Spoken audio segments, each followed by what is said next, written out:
मारता बेताना अब कहरी के बहाना। चल गईली उ ससुरा करके हमारा बेगाना।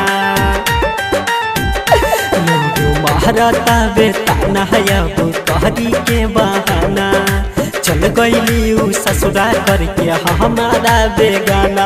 उ तपिया बाही बस गहेली में हदी रचाई। उ तपिया बाही बस गहेली में हदी रचाई।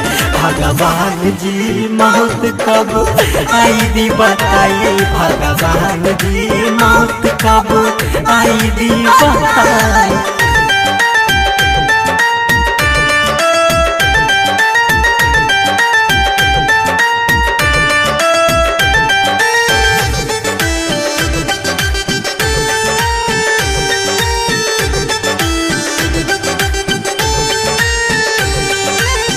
होला बरसात महीना आवे जब याद हो।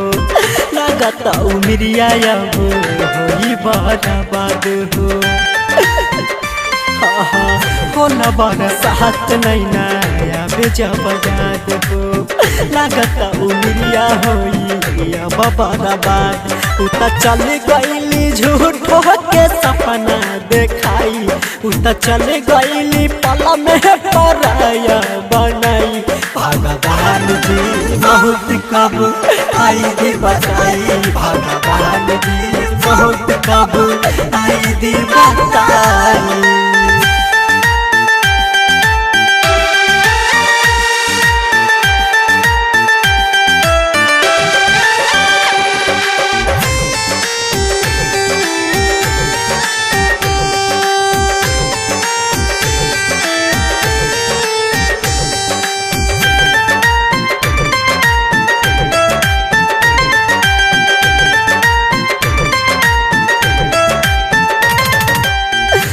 रमल विनय के साथ छूट गईल भोरावा। खुशबानी उतहराई कर जिसके सिंहोरावा। निरमल विनय के साथ छूट गईल भोरावा। खुशबानी फान गोकुल के सिंहोरावा। उ त चल गईली जिंदगी में अगिया लगाई।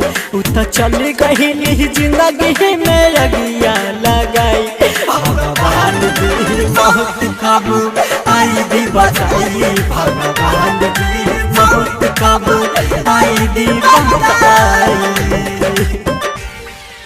भगवान जी मौत कब आई दी बताई। भगवान जी मौत कब आई दी बताई।